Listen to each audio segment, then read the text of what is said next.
So as we said, Solomon was made king by divine means.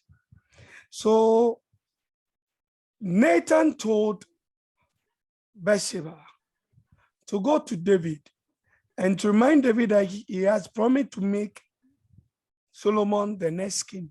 However, Adonijah had gotten the support of others and was going to be crowned king. So whilst Bathsheba was with David talking, Solomon entered the court. And then when he was asked it was him, he came and confirmed what Bathsheba was saying, that yes, Solomon was to be made king because that is a promise of David. So Solomon was crowned king by his father when he asked that he was supposed to be put on his special robe and be put to be taken around the whole nation and be told, announced to the people that he was their king. And this was that. Now, whilst this thing was going on, the people of the other side, which is Adonijah and his people, who were having a feast and Adonijah preparing to be crowned king, heard of the noise and therefore came to find out and realized that Solomon had been made a king whilst they were waiting to be made king. So that is how Solomon took over the kingship of his father. So David's last instruction, he told Solomon that act therefore according to your wisdom. You are a wise man, you know what you ought to do. He told Solomon, advise him to be responsible and obey the laws of Moses. Now, but there's something that we need to look out for here. In 1 Chronicles chapter 28, verse 1 to 5. Now, we get to know, we'll read it later, but let's get it. Now, we get to know that Solomon was made, his kingdom was made official when the various tribes were represented.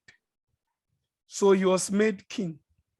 Now, during that time, David delivered a charge to the people, outlined their responsibilities to Solomon. So at this point, David told the people how they were supposed to behave, how they were supposed to treat Solomon. But later, privately, he called his own son and told him, you need to obey the law of Moses. So we get to know. Sometimes we say that when you make someone opinion, a king or a leader, sometimes you ain't training him too much about it. Sometimes we bring the person behind. Privately, we talk to them. And that's what David did. That's why I just went back to it. So David did all those things. Now, when Solomon took over as a king, he needed to consolidate his power. Therefore, Adonijah, when he heard that his brother Solomon had been made king, decided to hide. Okay, so we have a chart here. Let's go through it.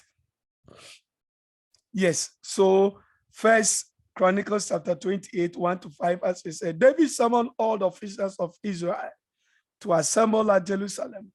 The officers over the tribe, the commanders of the divisions in the service of the king, the commanders of the thousands and commanders of hundreds, and officials in charge of all the property and livestock belonging to the king and his sons, together with the palace officials, the warriors, and all the brave fighting men. King David rose to his feet and said, listen to me, follow my fellow Israelites, my people. I had it in my heart to build a house as a palace of rest for the ark of the covenant of the Lord, for the footstool of our God, and I have made plans to build it. But God said to me, you are not to build a house for my name, because you are a warrior and have shed many blood. Yet the Lord, the God of Israel, chose me from my family to be the king over, chose me from my family to be the king over all Israel forever. He chose Judah as leader. And from the tribe of Judah, he chose my family, and from my father's sons, he placed me to be king. So David gave all the things later as to how they were supposed to live. Thank you, Bright, also for Bright Darko, for posting it. And when Solomon took over the kingship, Adonijah, the moment he heard that Solomon was king, went into the tent, decided not to come out. He was asked to come out if he promises to be a good man. But he also asked that if only Solomon will not hurt him. Solomon said, come. However, when he came out later on, this same Adonijah decided to take the young lady who was brought to King David to warm his bed during his old age, Abisai, as a wife. So Adonijah went to Bathsheba, the mother of Solomon, and told her. And when Bathsheba told Solomon, Solomon got furious that it means they are not giving respect to his father. You want to take a concubine of his father as a wife, and decided to kill him. Joab, who was the army officer, was also killed. However, Shimei, who was also the priest, was banished. And this one, he was asked never to come out, but he came out, and therefore he was also killed. Sorry, Abitai, who was the priest, was also killed. Sorry. Shimei also rose up against David at a point in time. He was from the tribe of Saul. He was also killed because of David's advice. And therefore, the main people who worried Solomon for the kingship, where Adonijah, Joab, and Shimei were taken over, were killed. Abitai was also killed after he moved from his house when he was being placed under house arrest by Solomon because of his involvement with Adonijah to be made king. Joab was also killed because of his involvement of Adonijah to be made king. So this what happened. So the kingdom was established in the hands of Solomon, according to 1 Kings chapter 2, verse 46. Everything was established. Everyone who would be a threat to Solomon had been taken care. And so Solomon could rule freely. Now, Solomon made a prayer at Gibeon. Now, after presenting gifts to the Lord and the Lord appearing to him, he told him, I'm just a little child. An understanding I need to judge your people, to be able to discern between good and evil. Indeed, I give you a wise and discerning mind. That's what God said. God decided to bless him with wisdom and discerning mind. He just asked for understanding and understanding to be able to discern and judge the people. Because the people were so many that he can't do it with his own strength. And the Lord said, yes, I'll give you wisdom. And this was after Solomon have made the sacrifice to the Lord. He has sacrificed at the altar. So I tell people that sometimes we need to sacrifice to the Lord. We have to give to the Lord so that the Lord will even appear to us quickly, fast.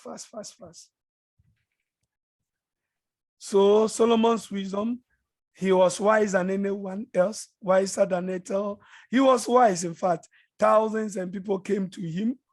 He wrote so many proverbs. He could speak to so many things. And Solomon was so wise. So his wisdom spread across nations. And it's so wonderful how Solomon could even understand the things or understand and speak to animals and birds, reptiles and fishes. So I don't know how it happened, but this is something strange. But that's how the blessings of God look like. One of his well-known ruling was when two prostitutes were brought before him, and then one slept on his child because the two of them are giving birth at the same time, and the children were between the same ages, and he died and decided to replace her dead child to the other one. when they were brought before Solomon, they all claimed that their alive child was for them. And Solomon asked that the two of them, the child be splitted into two. Then the one who had lost the child said, yes, they should do it. But the one who was a true owner of the child said, no, don't kill it. Even give the child to us.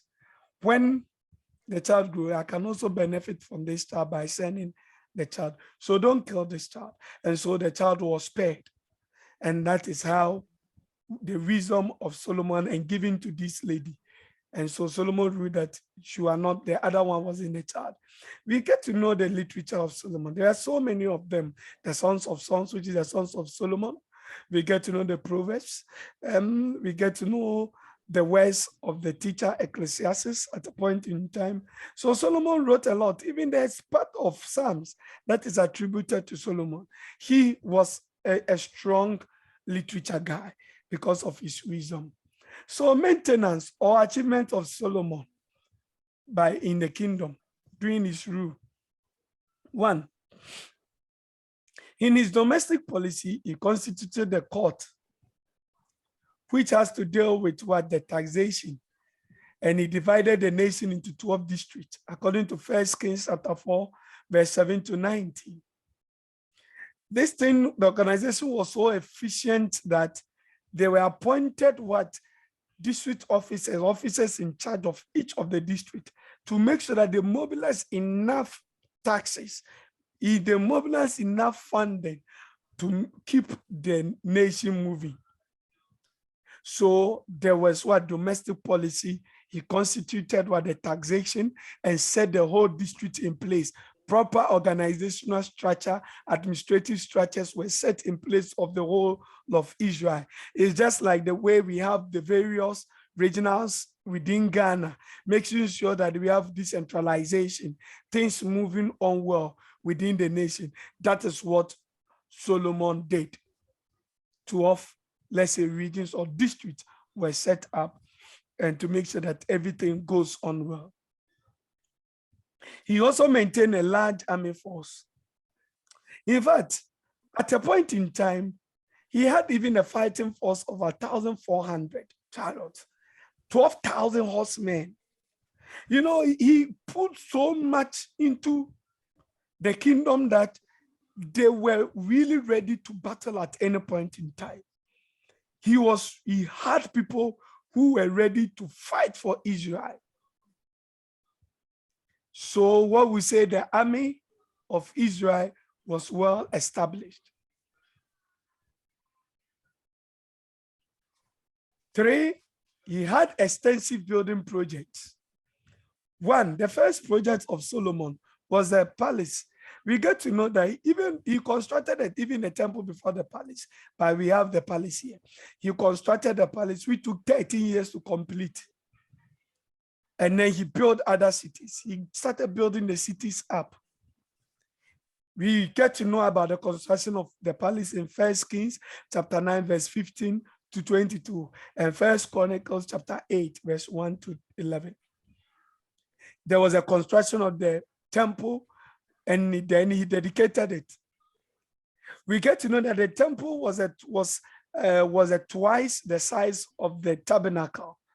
The floor alone, the size of it. So he built a temple for the Lord. Solomon had a good foreign policy, aside having an extensive building project where he built a temple, where he built the palace. He also had a good foreign policy, trade. He made sure that there were trade establishments everywhere throughout the land, even the land of Edom. Solomon made sure that he was really trading. He developed and controlled the metal industry of the Philistines and traded with them. 2 Chronicles chapter 9, verse 21. 1 Kings chapter 10, verse 25 to 29. So Solomon really made sure that the people were controlling the metal industry. We get to know that the people of the Philistines were having control of the metal, so they can come to fight with all those spear and the arrow and the staffs. At the point in time when Solomon became king, he could control trade with them, and then he took over that industry, total control. He was therefore recognized as the richest of all the kings at the time. 2 Chronicles chapter 9, verse 20 to 22. 1 Kings chapter 10, verse 11 to 22. And then he gained such international respect and recognition that his wealth increased through gifts from far and near. 2 Chronicles chapter 9, verse 12 to 14. So those writing the TTS exams, these are the points for you to build on. It is 1, 2, 3, 4, even with sub on it. So make sure that you get it. If you have questions, comment, you can put it across, and then we help ourselves. So the Solomon, the temple builder, we just want to look at the temple a little bit. We want to look at the temple, how it looked like. This is the Solomon's temple. And we'll look at the interior design of the temple. On the walls, he caved around the walls, the cherubim, the palm tree, flowers to make the inner room beautiful. So you see the cherubim, the palm tree, you can see them there. He made sure that it was well decorated to make the temple beautiful. This is the cherubim there, various designs in there. There were engraving designs all there. And then it was form of the temple and all. So the interior decoration was set to make it nice. Okay, so this is the interior deco of the temple. We read from 1 Kings chapter 6, verse 29 to see how the place looked like. Okay, let's look at the other things as well. Okay, so the same temple, we get to the altar. This is what the altar. This time we have the basin here for washing, and everything was set. If you look in there, we have the Ark of the Covenant being placed in between what? The two, the seraphim and the cherubim being placed in between them. So this is the holiest of holies, and this is where they have the normal worship, and then the court of worship, and so steps all over, well finished place for the ark. Okay.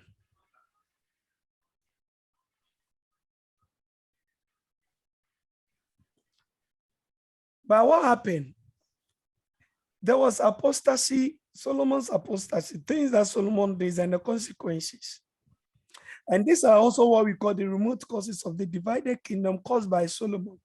We realize the remote causes of the divided kingdom by David, and now we are looking at Solomon, the remote causes. Now, Solomon, who had depended on God's wisdom, later departed wholeheartedly from God. Why?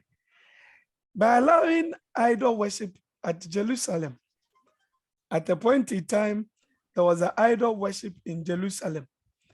Or because there was an intermarriage, he has married people from all sorts of places. There were the Moabite, the Amorite, the Edomite. We have even up to eat it. He married everywhere. He had 700 wives, 300 concubines, put together 1,000. I don't know how Solomon was able to service all these women. And because of that, because they came from different places, he built altars for all of them to worship in the land of Israel. And this really turned his heart against God. When we read Deuteronomy 17, verse 17, God says that if you mingle with these people, your hand will be turned from me. If you intermarry them, your heart will be turned from me. And there were so many of them. So there was idol worshiping everywhere where the people lived. And there were thousands of them. So all of them had their various gods to worship. So while Solomon was still living, they said, was set for the kingdom to be divided because of his disobedience. The Lord decided, according to the words of the prophet Ahijah, 1 Kings chapter 11, we get to know that the prophet told Jeroboam that torn the dress of Jeroboam into 12, gave 10 to Jeroboam, that was the divided kingdom of Israel. At that time, Solomon was still king. And Solomon, the house of David, will rule over 2. So, because Solomon had not listened to the Lord and had married so many wives who were not even Israelites and had changed his heart against God, God decided to divide the kingdom. But for the sake of his father David, 2 of the tribes will be given to David's lineage. So Solomon really had a lot of things to do. At a point in time, he had enemies strong as people who stood up. We have Adad, who was the Edomite. We have Razor of Damascus and Jeroboam, who all stood up against Solomon, who had until his death. Solomon was subjected to anguishing of rebellion at home and successions in various parts of his empire as a result of his personal disobedience to the Lord. He died after 40 years of rule over Israel and Judah. So this is a prophet Ahijah, as I said, when he turned the dresses of Jeroboam into 10 and to 12, gave 10 to him and 2 to the other side. So the covenant of Jeroboam, I'll take you and you shall reign over all Israel. You shall reign over all that your soul desire. You shall be king over Israel if you will listen to all that I command you. So for this reason, I will punish the descendants of David, but not forever. So one or the other, they were going to receive one kingdom, one thing from them, and then that was what David was promised. So that was what David was promised, that his kingdom will not be taken away forever. It brings us to the end of the United Kingdom. It brings us to the end of the United Kingdom. Then Solomon rested with his fathers, according to 1 Kings chapter 11, verse 43. The next point is when Solomon died, and then after his death, there was another thing where we start with the divided kingdom, the divided monarchy, when his son Jeroboam took over. We will end here for this session of the United Kingdom. As I said, you can contact me on the WhatsApp, or you can call, free to call, can join the page, talk, let's have conversation. You can visit the YouTube channel for more lessons. Now we have put in the math lessons up to, I think, the 11th lesson. So you can take it in lesson 1, lesson 2, lesson up to 11 and get the whole of the mathematics for SMT, especially. TTS maths will come in to top up with what we have put in there later. So let's prepare ourselves and learn more. These are all things for us, not only for examination's sake, but it's to help us, go over what we know in the Bible. So God bless you. And then I'll pause here for questions if there are not any, or end this session of the United Kingdom. And at a later day, either later in the day, we'll share the link for the divided kingdom where we'll start that one too. God bless you. Any questions? So far, we have some few people on. So if you have a question, you can bring it. Thank you, Brother Osofo PKA. God bless you Papa, too. God bless you. God Yes, bless you very much. yes. Papa Bright, you are talking right. Any comment or Yes. question or anything? I'm ready. Oh, God bless you. I think I earlier on wanted to have asked a question from when we're dealing with the Samuel's own. Okay. There are some people who carry the school of thought that this man Samuel, in fact, because he saw that if Saul becomes a king, he actually part of his rule or what he was doing was going to be given to Saul. In some way or somehow was not patient with Saul. So some see him as not being a good mentor to Saul. So any comment on that, please? Was he a good mentor to him? Actually, the point is that, you see, the kingship, as the Lord instituted it, no one was supposed to mentor another person, except to teach your children. That was the only law. Teach your children to live good. I don't know whether you get it. And that was given in Deuteronomy. You get it? Deuteronomy, I think Deuteronomy, when you look at Deuteronomy chapter 4, that way, God told them that your children. Do you get it? Yes. Yes. So Deuteronomy chapter 14, verse 2, that way you get those things. Those are the things that God told them. But God was supposed to be their God. So they were all supposed to look up to God. God wasn't physically present. So you listen to him through the prophet or through the priest, and you rule as a judge. I don't know whether you'll get it. So one way or the other, yes, one way or the other, some people have an issue that someone seems not to be happy with Saul because, he became king now, and therefore his power was divided, some sort of, because he was 3 in 1. Now he was rather being made a king.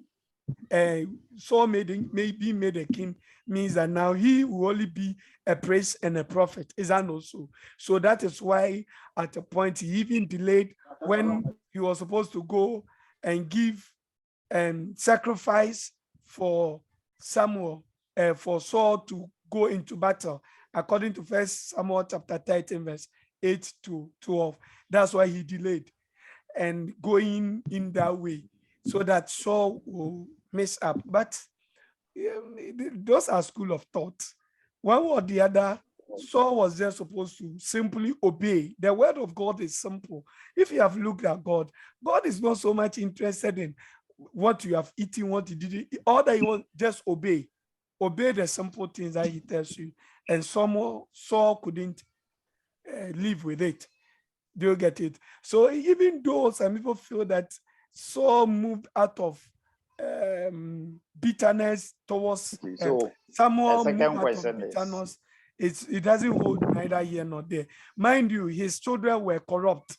And it is out of the corruptness of his children that led the people to say that they wanted a king. I hope you get it. That was it. Yes. He failed. And he has to pay for the consequences of his failure to take good care or to heed to the Deuteronomy to teach his children. Yes, please, your next question. Okay, so my next question had been what you just hit on. Looking at it, Eli, from the beginning of the first Samuel, he failed in raising up his children. Yeah. And then Samuel, who had lived with him and has seen what went on there, also failed in raising up his children to follow or to obey the Lord.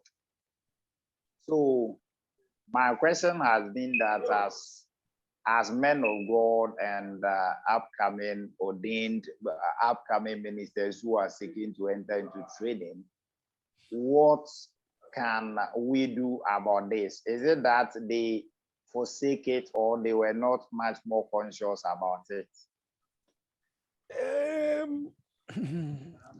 Some of the things. Okay, adding up, it's contemporary too. We can see it in our time now that there are some people, they can build bigger ministries for the Lord. but their children, you find them, some of them don't even go to church. Some of them claim to be atheists, some of them are these LGBTQ plus people. So I can still see it repeating in that due order as it came. Is it that we are not taking? Okay, please, can you share a bit of thoughts around that for us, I think? Yes. For me, I would say that sometimes it has to be with the way we ministers perceive things. If you look at it closely, we are mostly away. We are taking care of the church. We are so busy with activities of the church, conferences here and there, seminars, revival, and other things here and there. That to me sometimes take away our fatherly duties to our families. Even there are some ministers, their wives don't even see them regularly. Why? Because they are busily taking care of the church. Do you get it? And so sometimes one or the other leave the home. And that is what results in some of these things. So me, I take it that as ministers, we have to be very, very careful when it has to come to our family. We have to make sure that our family is being taken care of very well. We have to participate in the things of our family and take good care of them. To be sincere with you, if your child failed, he or she has failed. There's no two ways about it. The other people that you are running around for them, the air will be better. You know, we are so much into when you say we are talking to children here and there, we are advising people, but our children don't get it from us because we are not there for them. And that is one of the things that we have to take, we have to advise ourselves from as ministers who are also coming up now. That yes, we take care of the church, but we have to make sure that our family is also being taken care of. I hope you understand me. It's very, very important we do that so that it will not be like the church is benefiting, but we as of our family are suffering. There's a minister that they don't even have time to pray with their family, even whether they are going to bed or they are waking up. There are some ministers who don't even have time for themselves, prayer, and even time for the family. I tell myself that no matter the situation, you should have some time for the family. Play with the kids, know what is happening in school, have time with them in terms of doing their homeworks. Some ministers don't even know how their kids, how they are performing academically. They're only interested in paying the school fees. They are there doing revivals, and it happens. So what you're saying is true. We have to be careful, and we have to be advised as well that as we go into this ministry, our family is also important. Somebody like me, I've decided, I've resorted, every year you have to take my leave. Whether I have to find a way, take leave, be with the family small. That's what I've decided. So that kind of time for them should be there. I've decided if it's an emergency, you get home maybe after 9:30, 10, put your phone off, maybe 9. Even now I've shifted it to somewhere 8 because the kids are small. My kids are very young. And sometimes they want to sleep, lie down with them, play with them, let them see your involvement. And it's good you have asked this question because the church as we have now, the Presby Church, even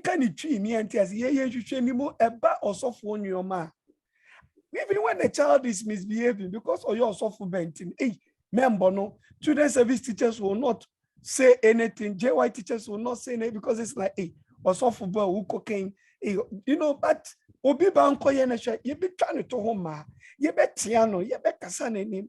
So because of some of these things, woe unto you, even if your child is attending a Presby school or you're soft football. So yes, she done a kakra. The Presby and the Pentecost Church, these two churches, So sometimes it happens.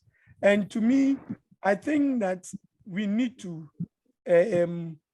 take heed from this, take an advice from what we are learning today. And as you have mentioned it, it's in the right direction. No matter the number of revivals and the crusades and the teaching services and the prayer, make time for the family, especially the children, so that they will not end up like what you have raised, that of Eli's children and that of Samuel's children. Thank you also for that question. Thank you, Papa. Thank you. God bless you. So do we have more? Other than that, then we'll be ending the session. Do we have more questions coming in or contributions? Other than that, we'll be ending the session now. Okay, so I want to thank you once again for coming on board. We have had about 1.5 hours, almost 2 hours session now. So, and we thank God that we've been able to finish that of from Eli. We have been able to move from Eli up to Solomon. God bless you all. And I'll post the next class on for those who will be available to join for us to have another session like this. That is from Jeroboam to the last king of Israel. We are going to look at it. Then we look at the prophets during that time. That one will be quite extensive. We used 2 hours today. I'm sure that one will go more than 2 hours because it's quite lengthy. I pray that we'll be able to massage it well so that we finish it quickly. So that will be the next session. So let's prepare ourselves for it and join. God bless you. Oh, let's share a word of prayer also for Edu. Oh, okay. I think Papa Bozi have also joined. Okay. So also for Emmanuel Edu, Papa Bompa and my name family.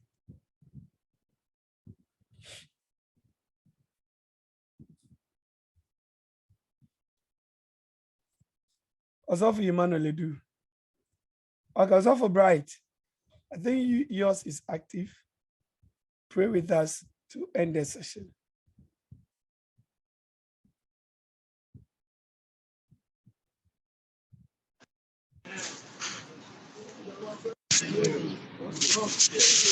Hello, Adolfo. Adolfo. Yes, also for Emmanuel Edu Bompa and my ATO.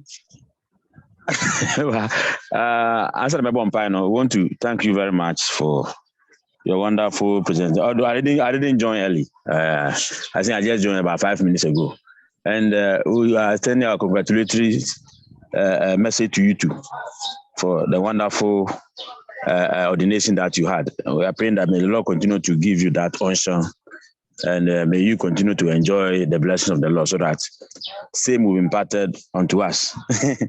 We wish you well in your ministry. We are praying. Father, we thank you once again for such a wonderful moment that we have had with our leader and minister of the gospel. We are praying that you continue to give him the blessing that he requires. You continue to increase his faith. So anytime we meet like this, we have more experience to share with us. We are praying for the entire family. We ask that may you continue to increase the oil on him, so that wherever he stands, not only on this platform, any platform that he finds himself, he will deliver exceptionally as he has been doing always. We are praying for anything that is not from you, O God, that will stand against his ministry. We know that with you at the altar, at the end, we shall smile. Father, we are praying for success from this that he has given us. In Jesus' mighty name, we prayed with thanksgiving.